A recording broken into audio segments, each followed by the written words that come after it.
जय बाबा की दोस्तों, कैसे आप सभी। मैं सत्यम जेबी के ऑनलाइन क्लास में एक बार फिर से आपका बहुत बहुत स्वागत कर रहा हूं। दोस्तों, पिछली क्लास में हमने देखा था मध्य प्रदेश की कला और संस्कृति में, जिसमें हमने मध्य प्रदेश के कला और संस्कृति के 5 अंग पढ़े थे। ठीक है, 5 अंग में जो आपके अंग थे मैं एक बार फिर से बता देता हूं दोस्तों, कल की क्लास रिवाइज करवा देता हूं। सबसे पहले पढ़ा था हमने लोक गायन के बारे में दोस्तों। इसके बाद पढ़ा था हमने लोक नाट्य है ना दोस्तों, चित्रकला और आपका शिल्पकला। ठीक है, ये 5 अंग हमने देखे थे मध्य प्रदेश की कला और संस्कृति के संदर्भ में, जिनमें से हमने लोक नृत्य कल की क्लास तक पढ़ लिए थे। आज हम बात लोक गायन पढ़ लिए थे, आज हम पढ़ने वाले हैं लोक नृत्य और लोक नाट्य। सबसे पहले शुरुआत करते हैं हम यहाँ पर लोक नृत्य की। दोस्तों, लोक नृत्य को जब हम पढ़ेंगे तो हमने मध्य प्रदेश के संदर्भ में पुनः इसको 4 भागों में विभाजित किया है, जिनमें से पहला है आपका मालवा, दूसरा है आपका निमाड़, तीसरा है आपका बुंदेलखंड,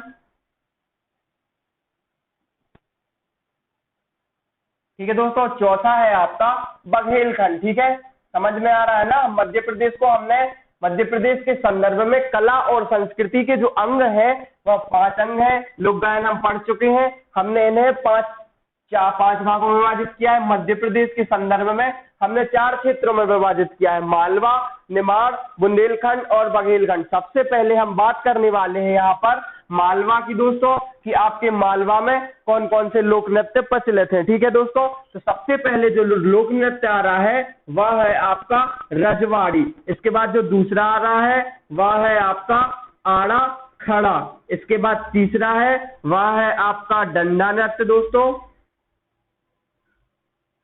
और चौथा है आपका मटकी नृत्य। ठीक है दोस्तों, समझ में आ गया ना। लोक नृत्य को हमने मध्य प्रदेश के संदर्भ में 4 क्षेत्र में विभाजित किया है, मालवा के क्षेत्र में, निमाड़ क्षेत्र में, बुंदेलखंड के क्षेत्र में और बघेलखंड के क्षेत्र में। मालवा के क्षेत्र में हमने 4 प्रकार के लोक नृत्य देखे हैं, जिनमें से पहला है आपका रजवाड़ी, आड़ा खड़ा नृत्य, तीसरा है आपका डंडा नृत्य और चौथा है आपका मटकी नृत्य। इसमें हम देख रहे हैं।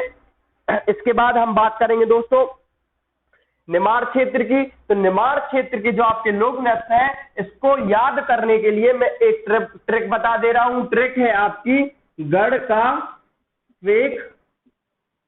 का फेक आड़ा डंडा। गढ़ का फेक आड़ा डंडा, इस ट्रिक को मैं तोड़ के बता रहा हूं। निमाड़ क्षेत्र में जो आपका पहला लोक नृत्य निकलेगा वह निकलेगा आपका गढ़ से गणगौर।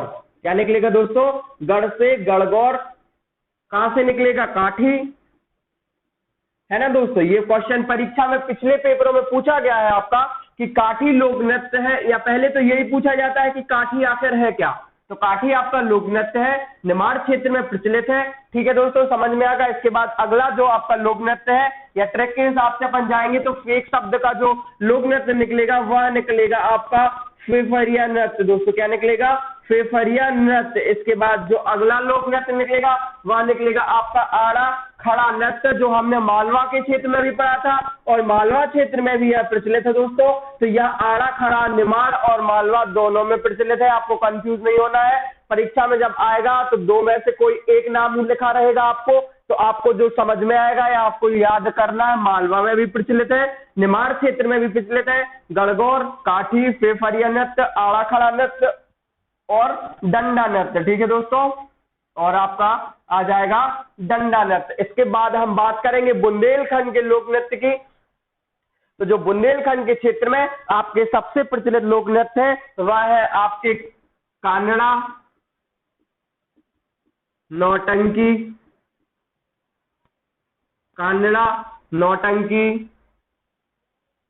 बधाई और राई।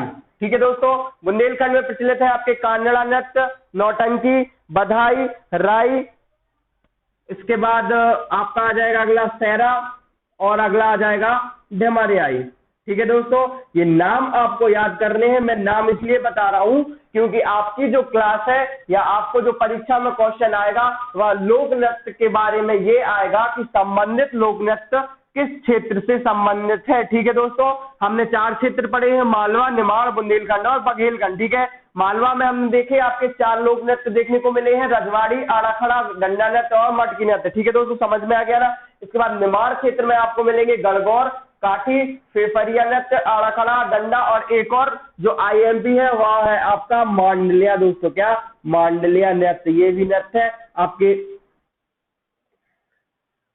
निमाड़ क्षेत्र में प्रचलित है दोस्तों। इसके बाद हम बात करेंगे बुंदेलखंड की, तो आपको यहाँ पर कानड़ा नृत्य मिलेगा देखने, नौटंकी मिलेगी, बधाई, राई, सहरा, ढिमरियाई। राई आपका महत्वपूर्ण लोक नृत्य है बुंदेलखंड का। इसका जो स्लो मोशन या स्लो वर्जन है ना दोस्तों, जब इसको स्वांग भी बोलते हैं। ठीक है दोस्तों, क्या बोलते हैं, स्वांग भी बोलते हैं। इसके बाद हम बात करेंगे दोस्तों बघेलखंड के लोक नृत्य के बारे में। ठीक है दोस्तों, तो आपके जो बघेलखंड में लोक नृत्य देखने को मिलेंगे वह है आपके कौन कौन से, परधौनी।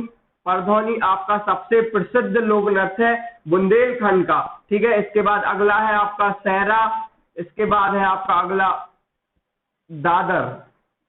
ठीक है दोस्तों, ये आपके बघेलखंड के लोक नृत्य है। पहला आपका परधौनी है, दूसरा सहरा है, तीसरा आपका दादर है और इसके बाद जो है आपका वह है आपका कलसा नृत्य और अगला है आपका विरहा नृत्य। ठीक है दोस्तों, समझ में आ गया ना। इसके बाद में फिर से आपका रिवीजन करवा देता हूं दोस्तों। हम सबसे पहले पढ़ेंगे मालवा के लोक नृत्य के बारे में। सबसे पहले जो आ रहा है वह है आपका रजवाड़ी दोस्तों। रजवाड़ी और आड़ा खड़ा यह आपके विशेष अवसर पर या देखने को मिलेगा। इसकी जो पारंपरिक कहेरवा दादर तालों पर किया जाता है और यह आपका एक महिला प्रधान नृत्य है दोस्तों। ठीक है, इसके बाद आपका जो मटकी नृत्य है दोस्तों, यह आपका एक समुदाय का नृत्य है। ढोल की ताल पर नृत्य होता है इसमें और ढोल को ही यहाँ पर मटकी कहा जाता है दोस्तों। इसके बाद बात करेंगे हम निमाड़ क्षेत्र की, तो पहला जो लोक नृत्य आ रहा है वह है आपका गणगौर। गणगौर एक धार्मिक लोक नृत्य है जो चैत्र मास में गणगौर के अवसर पर या गणगौर पर्व के अवसर पर गाया जाता है और इसकी जो विषय वस्तु रहती है ना दोस्तों, वह है आपकी सूर्यदेव और रनुबाई की उपासना।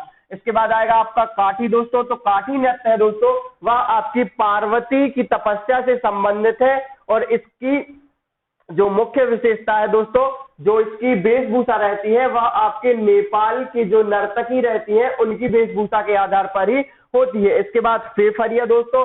फेफरिया जो आपका नृत्य है, इसमें जो वाद्य यंत्र प्रयुक्त किया जाता है वह फेफरिया ही कहलाता है। ठीक है दोस्तों, इसके बाद आड़ा खड़ा नृत्य आपके मालवा और निमाड़ दोनों क्षेत्रों में सामूहिक रूप से प्रचलित है।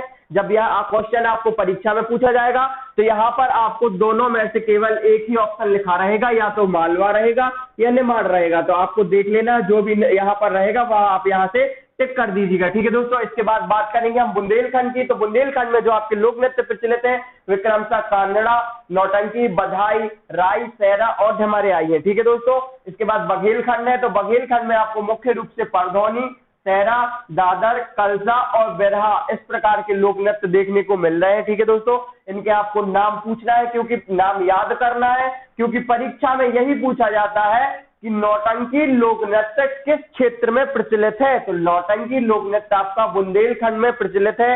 काठी आपका एक लोक नृत्य है, क्योंकि यह करीब क्वेश्चन परीक्षा में कई बार पूछा गया है कि काठी संबंधित है, क्योंकि काठी का एक अर्थ लकड़ी भी होता है दोस्तों। इसीलिए आपको याद रखना है कि काठी एक लोक नृत्य है जो आपका निमाड़ क्षेत्र में प्रचलित है। ठीक है दोस्तों, इसके बाद मध्य प्रदेश की जो हम कला और संस्कृति में पढ़ रहे थे, आपकी 2 चीजें कंप्लीट हो चुकी हैं। लोक गायन कंप्लीट हो चुका है, लोक नृत्य कंप्लीट हो चुका है। अभी हम देखेंगे लोक नृत्य नाट्य के बारे में। ठीक है दोस्तों, कि आखिर लोक नाट्य क्या होते हैं। ठीक है, तो लोक गायन और लोक नृत्य का जो सामूहिक